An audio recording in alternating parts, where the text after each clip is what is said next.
my name is Casey Cometti of Wellspring Designs, and I have a little tutorial for you guys today on using inset circles to create 4 at a time curved pieces for a Drunkard's path or something similar.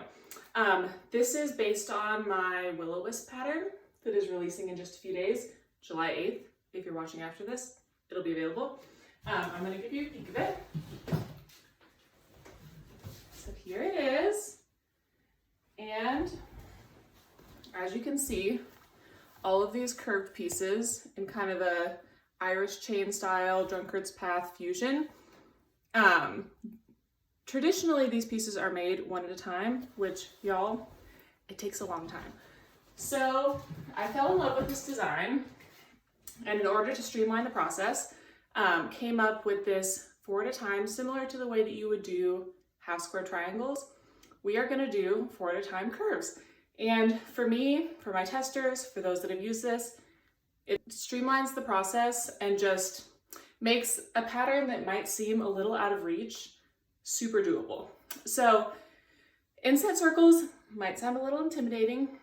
Once you can get it down, it's so easy. So I'm just going to walk you guys through from start to finish how I use my templates from the pattern to make these inset circles to 4 at a time curves and show y'all how it's done.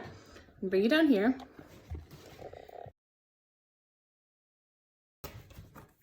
So we start with, I'm going to have here 3 6-inch blocks, 3 8-inch blocks,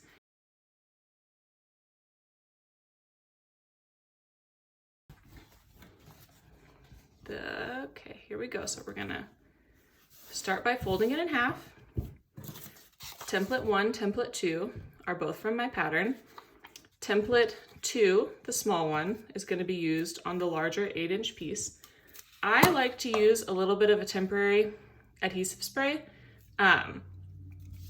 just so that my templates don't slip around. As you can see, this one's been used a lot. Okay, so you center it on the piece. This is something I do. I use a ruler to just guide my rotary cutter as I go along. I'm gonna have this video up for y'all to post comments and questions. I like no nonsense videos, so I'm just gonna go through it exactly the way that I would do it, and if y'all have questions, feel free to ask them.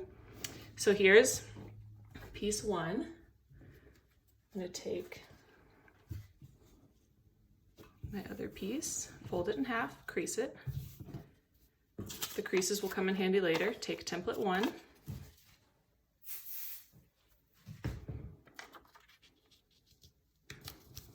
it on there.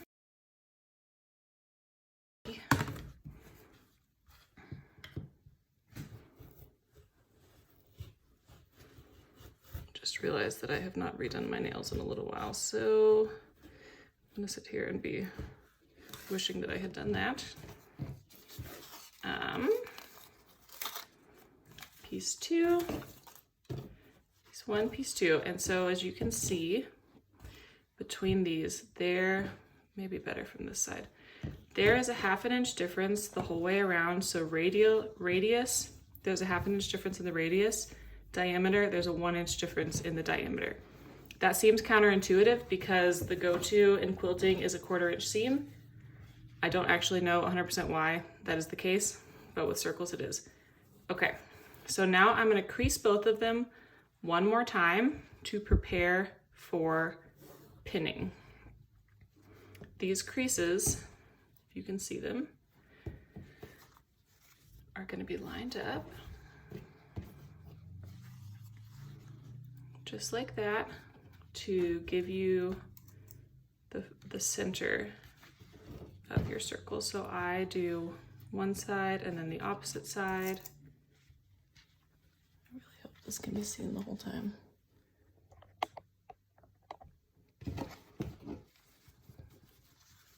I've done this as a live, but I wanted to do it as a tutorial that will stick around, so. Okay, so I just use Personally, I just use 4 pins because I find that it's hard to really predict where the fabric is going to fall as you sew it together. And so a lot of times when I pin, I end up honestly distorting it a little bit if I overpin. That's my personal preference. Okay, going to bring you over here.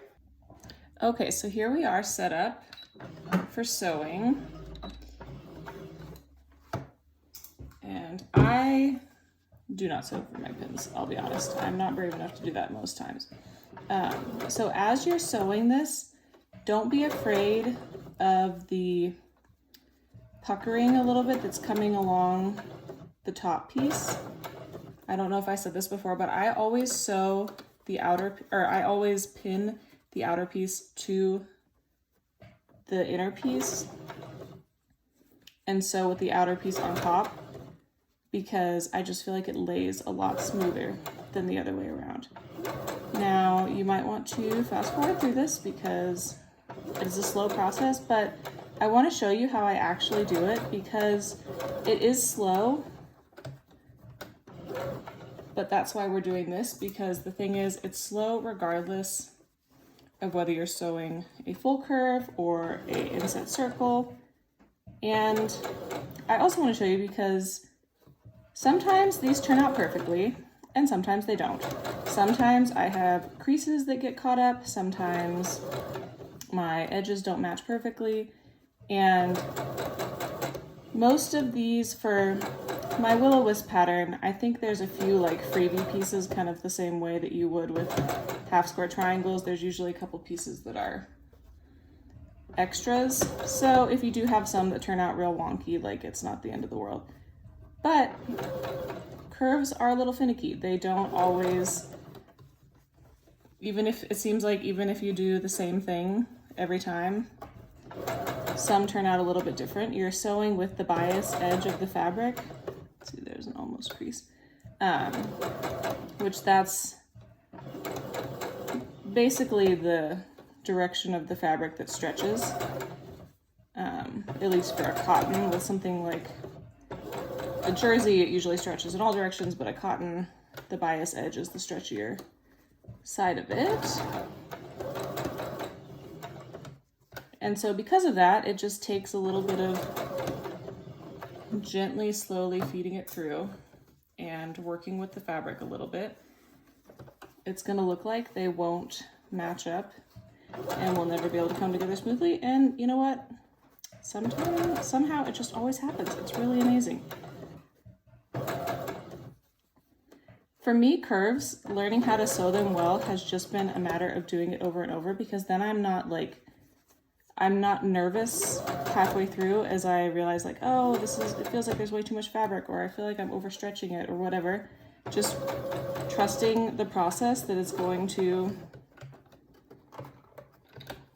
smooth out at the end, which this is turning out pretty smooth. It's gonna have a little crease at the end, which, since these are trimmed, to me is not the end of the world. Okay.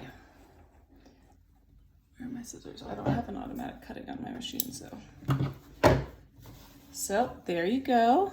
There is your circle, and now I'm going to show you how I iron it out. Okay, so here I have my wool pressing mat. I have my little mini iron. There it is. And my newly sewn circle. So I generally always press to the interior. For me, it lays flatter. Some people will trim.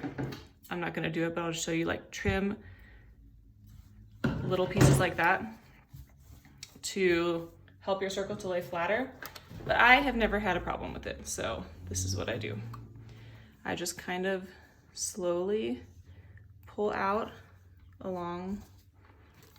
I'm gonna try it with my left hand so you guys can see, and just gently press as I go. I have recently finally understood why they call it pressing and not ironing in quilting, which, like, probably should have known that years ago, but it really does make a difference when you truly just press and don't tug your fabric and distort it.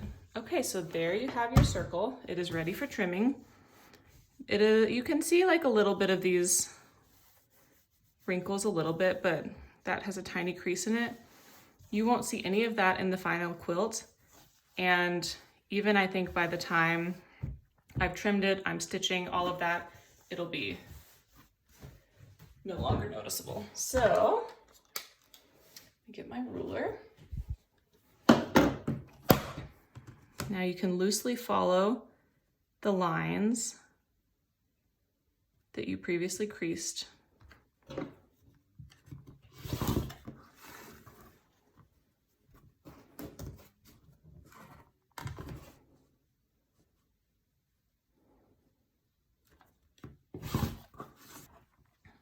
one.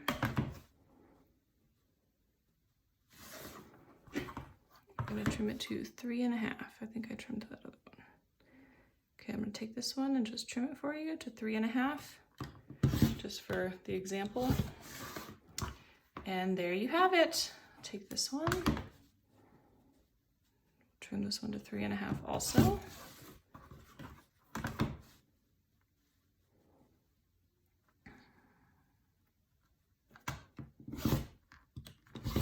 Okay, and there you go.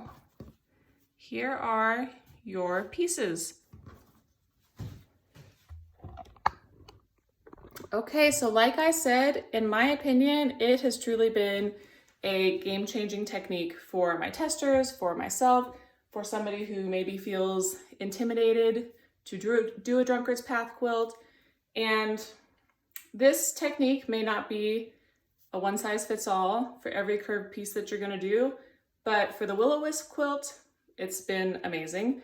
And I think for a lot of others, it could really make a big difference. So let me know what you think. I hope this is helpful, and I can't wait to see your versions.